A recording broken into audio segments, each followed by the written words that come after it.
चलिए, तो इस वीडियो में हम जानने वाले थे एसईओ के बारे में। तो हम समझते हैं एसईओ क्या है, इसकी इम्पोर्टेंस क्या है, ये क्यों करनी चाहिए, और विल डिस्कस अबाउट एवरीथिंग। तो हम पहले ये समझते हैं व्हाट इज़ एसईओ। तो SEO stands for search engine optimisation. Search engine optimisation अगर हम सरल भाषा में समझें तो ये एक तरह का प्रैक्टिस है जो हमें अपनी वेबसाइट पे हमेशा करनी होती है। For what? ये हमेशा करनी होती है, लेकिन क्यों करनी होती है? ये इसलिए करनी होती है ताकि हमारी वेबसाइट पे एक quality of traffic and a quantity of traffic बना रहे। क्वालिटी ऑफ ट्रैफिक मतलब कि जो हमसे रेलेवेंट हो। मतलब अगर मैं डिजिटल मार्केटिंग की सर्विस प्रोवाइड करता हूँ तो मेरे वेबसाइट पे वही लोग आएँ जिन्हें डिजिटल मार्केटिंग की सर्विस लेनी हो, ठीक है। और क्वांटिटी ऑफ ट्रैफिक मतलब ज़्यादा से ज़्यादा है। तो इन दोनों चीज़ों को मैनेज करने के लिए हमें अपनी वेबसाइट की एसईओ करनी होती है। SEO means search engine optimisation. Search engine एक आंसर मशीन है जिसके पास आपके हर एक क्वेश्चन का आंसर पड़ा हुआ है, ठीक है। लेकिन उस क्वेश्चन का एग्जैक्ट आंसर देने का काम सर्च इंजन ऑप्टिमाइजेशन के थ्रू होता है। सर्च इंजन क्या करता है कि इंटरनेट पे जितने भी कंटेंट पड़े हुए हैं, चाहे वो वेबसाइट की कंटेंट हो, चाहे वो पीडीएफ हो, वीडियो हो, म्यूज़िक हो, जो कुछ भी हो, उसको वो अपने पास इंडेक्स करता है। और इस प्रोसेस को हम क्रॉलिंग कहते हैं या फिर इंडेक्सिंग कहते हैं, ठीक है। क्रॉलिंग और इंडेक्सिंग के थ्रू क्या होता है कि जो भी सर्च इंजन है उसका क्रॉलर आता है और वो उस कंटेंट को क्रॉल करके वो अपने पास इंडेक्स कर लेता है। जब हम कोई भी क्वेरी गूगल के सर्च बॉक्स पे सर्च करते हैं तो सर्च इंजन क्या करता है कि वो जो इंडेक्स किया हुआ कंटेंट रहता है वो उसमें से आपके क्वेरी से जो रेलेवेंट होता है वो आपको गूगल के सीआरपी पे आपको शो करता है और वहाँ पे आप अपने क्वेश्चंस का आंसर फाइंड कर लेते हो।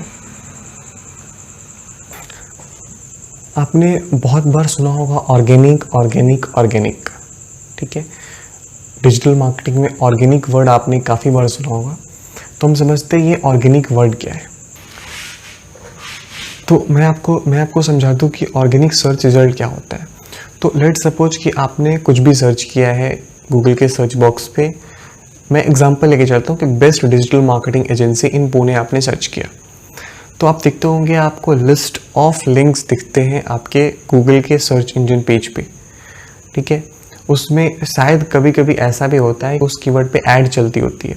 तो अगर ऐड चल रही होगी तो स्टार्टिंग के जो 4 लिंक्स होते हैं वो आपके ऐड होते हैं। उसके स्टार्टिंग में आप देखते होंगे एडी लिख के मार्क भी रहता है, तो आप समझ जाओ कि वो ऐड है। मतलब उन्होंने रैंक जो लिया है उस रैंक के लिए उन्होंने पेमेंट किया है गूगल को। उसके लिए कुछ कीवर्ड प्राइस होते हैं, वो पे करना होता है, तभी जाकर वो आपको टॉप पे दिखाते हैं। और उस 4 के बाद जो पहली लिंक होती है ना, वो हमारा ऑर्गेनिक रिजल्ट होता है। उसके लिए हमें कुछ पे नहीं करना होता। अगर वहाँ हमने फर्स्ट पे है तो वहाँ पे हम गूगल को कुछ पे नहीं किया, वो हमारे इफेक्टिव एसईओ के थ्रू हुआ है। वैसे ही सेकंड नंबर पे जो होता है वो भी। अब फिर आप लास्ट पे चले जाओगे तो फिर लास्ट में 3 या 4 जो होते हैं वो हमारे एड्स होते हैं। बीच के जितने लिंक होते हैं वो हमारे इफेक्टिव एसईओ के थ्रू ही आते हैं। तक आप एसईओ क्या है वो समझ गए होंगे, और एसईओ हम ऑर्गेनिक सर्च क्या होता है आप वो समझ गए होंगे। अब हम समझते हैं कि व्हाई इज एसईओ इम्पॉर्टेंट। तो अभी तक आप एसईओ क्या है वो समझ गए होंगे, और एसईओ हम ऑर्गेनिक सर्च क्या होता है आप वो समझ गए होंगे।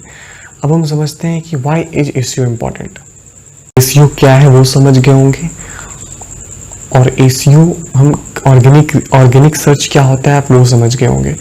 अब हम समझते हैं कि व्हाई इज एसईओ इम्पॉर्टेंट। इसमें कोई डाउट नहीं है कि आप अपने वेबसाइट पे पेड एडवर्टाइजिंग के थ्रू वेबसाइट पे ट्रैफिक जनरेट कर सकते हो या फिर लीड जनरेट कर सकते हो, लेकिन जो मेजॉरिटी ऑफ ट्रैफिक है ना वो ऑर्गेनिक सर्च से आती है। और अगर आप ऑर्गेनिक सर्च से ट्रैफिक लाते हो तो आपका ब्रांड वैल्यू भी इंक्रीज होता है। ब्रांड वैल्यू की मतलब आप ऐसा लेके चलो कि सपोज मैंने ही सर्च किया है कि बेस्ट डिजिटल मार्केटिंग एजेंसी इन पुणे, और वहाँ पे अगर मेरी वेबसाइट बार बार रैंक हो रही है, क्योंकि अगर मैंने एसईओ अच्छा किया है और रैंक हो रही है तो मेरी वेबसाइट हमेशा रैंक करेगी first second third, first second third. तो वहाँ पे जो हमारी ब्रांड वैल्यू है वो इंक्रीज होगी। ठीक है, पेड एडवर्टाइजिंग करके मेरी जो जितनी ब्रांड वैल्यू इंक्रीज नहीं होगी ना, उससे ज़्यादा मेरी ऑर्गेनिक में इंक्रीज होगी। तो इसलिए एसईओ करना काफ़ी इम्पॉर्टेंट है 2000। अगर आपने कुछ अच्छा कंटेंट डाला है अपने वेबसाइट पे, अगर वो रैंक करने लायक कंटेंट है, तो आप ट्रस्ट नहीं करोगे, आप हमेशा रैंक करोगे और आपके पास अच्छी खासी ट्रैफिक आएगी। पेड एडवर्टाइजिंग में क्या है कि आपको हमेशा फंड देना होगा, तभी आप एडवर्टाइज कर सकते हो। लेकिन एसईओ में वैसा नहीं है। अगर आपकी कंटेंट अच्छी है, अगर आपकी रैंकिंग अच्छी है, अगर आपकी ऑथोरिटी अच्छी है, खासकर आपका स्पैम स्कोर अगर बिल्कुल नहीं है, तो आप हमेशा रैंक करोगे और इसके लिए आपको कोई पेमेंट भी नहीं करनी है किसी भी प्लेटफॉर्म को। तो इसलिए वेबसाइट का ऑप्टिमाइजेशन काफ़ी इम्पॉर्टेंट है, क्योंकि अगर आप अपनी वेबसाइट को ऑप्टिमाइज़ नहीं कर रहे हो तो आपने जो कंटेंट डाला है वो इंडेक्स नहीं हो रहा है। ठीक है, उसको आप अगर प्रॉपर कीवर्ड पे रैंक नहीं करा रहे हो, तो जब तक आप उसको रैंक नहीं कराओगे तब तक वो यूज़र के पास पहुंचेगा नहीं। जब तक यूज़र के पास पहुंचेगा नहीं तो आपकी वेबसाइट पे ट्रैफिक कहाँ से आएगी।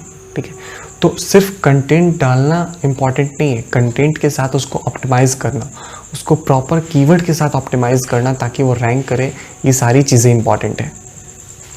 ठीक है, तो आप ये ध्यान रखो कि जब भी आप कंटेंट अपलोड कर रहे हो, कोई कंटेंट क्रिएट कर रहे हो, तो ये ध्यान में देके आपको क्रिएट करना है कि इस कंटेंट को मैं ऐसा ऑप्टिमाइज़ करूँ कि ये मेरे टारगेट ऑडियंस तक पहुँचे। और पहुंचाना कैसे, हमें एसईओ के थ्रू ही पहुंचाना है, हमें तो पैसे खर्च करने नहीं है। तो यहाँ पे आपको इस पार्ट को बहुत ही ज़्यादा ध्यान से देखना होगा कि ये हमारे टारगेट ऑडियंस तक पहुँच। हम ये समझते हैं, बहुत सारे लोगों का ये डाउट होता है कि क्या मुझे एसईओ कराने के लिए किसी फ्रीलांसर को, किसी एजेंसी को हायर करनी होगी।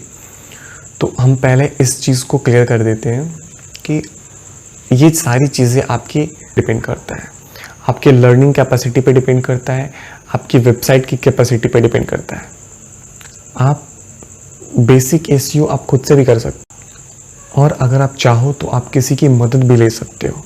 यहाँ पे ऐसा कंपलसरी नहीं है कि आप एजेंसी के थ्रू ही करना है या आपको किसी को हायर करना हो। अगर आपको आता है तो आप खुद भी कर सकते हो। अगर आपके पास सीखने की कैपेसिटी है, आप में लर्निंग पावर ज़्यादा है, तो आप सीख कर भी इस चीज़ को कर सकते हो।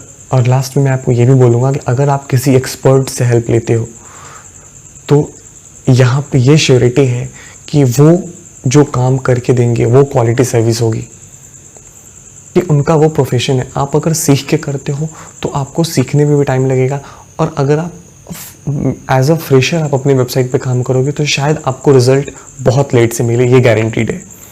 तो इसलिए मेरा ये रहेगा कि अगर आपके पास फंड है, अगर आप चाह रहे हो कि नहीं मुझे रिज़ल्ट जल्दी चाहिए, तो मेरा ये मानना रहेगा कि आप किसी, मैं ये नहीं कह रहा हूँ कि आप एकदम एक्सपर्ट को ही दो या फिर किसी एजेंसी से काम कराओ, लेकिन मैं ये कहूँगा कि आप ऐसे लोगों से काम कराओ जिन्होंने आप इससे पहले कभी एसईओ पे काम किया हो। चलिए अब हम अपने नेक्स्ट टॉपिक की तरफ मूव करते हैं। हमारा जो टॉपिक है एसईओ। तो देखो, एसईओ करने के दो प्रोसेस होते हैं, एक हम वाइट हैट एसईओ और एक ब्लैक हैट एसईओ।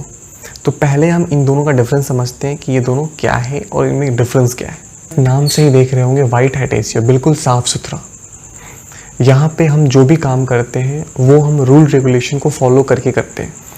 जो गूगल सर्च इंजन के, किसी भी सर्च इंजन के जो एक प्रोसेस होते हैं, हम उसको फॉलो करते हुए इस प्रोसेस को करते हैं। तो ये हो गया हमारा वाइट हैट एसईओ। यहाँ पे हमारे वेबसाइट पे कोई रिस्क नहीं होती है। ठीक है, जो गूगल ने कहा है हम उसी प्रोसेस को फॉलो करते हुए हम अपने एसईओ को करते हैं। तो ये हो गया हमारा white hat SEO. Black hat SEO आप नाम से ही देख रहे होंगे, तो इसमें हम क्या करते हैं, स्पैमिंग करते हैं। स्पैमिंग मतलब हमारे इंटेंशन सिर्फ ये रहता है कि हमें अपने वेबसाइट पे विजिटर्स को बुलाने हैं। वो कैसे आएंगे, तो हम उसमें स्पैम करते हैं, सर्च इंजन को फुल बनाते हैं। विजिटर्स तो बुला लेते हैं, लेकिन वो विजिटर्स हमारे क्वालिटी विजिटर्स नहीं होते। हाँ, अगर 10 विजिटर्स आ रहे हैं तो मे बी उसमें से 4-5 क्वालिटी विजिटर्स होंगे। लेकिन हमारे पास 100% या 90% क्वालिटी विजिटर्स नहीं आते। और वहाँ पे क्या होता है, क्योंकि हमने रूल रेगुलेशन फॉलो नहीं किया है, ये कभी ना कभी तो गूगल को पता चल ही जाता है। और इसमें क्या होता है कि हमारी वेबसाइट जो होती है वो काफ़ी रिस्क पे रहती है। हो सकता है कभी भी हमारी वेबसाइट को बंद कर दिया जाए। ठीक है, तो ये सारी चीज़ें वहाँ पे रिस्क पे रहती है। वीडियो में हम ये जानेंगे कि हम अपने वेबसाइट पे क्वालिटी ट्रैफिक कैसे लाएं। तो अगर आपको अभी कुछ भी डाउट है इस वीडियो से रिलेटेड, तो कमेंट बॉक्स में हमारे सारे कॉन्टैक्ट डिटेल्स पड़े हुए हैं, आप हमें कॉन्टैक्ट कर सकते हैं, या फिर आप कमेंट बॉक्स में भी अपने क्वेश्चन को अराइज कर सकते हैं। हम कोशिश करेंगे जितना जल्दी से जल्दी हो सके हम आपके उस सारे सवालों का जवाब दें। धन्यवाद।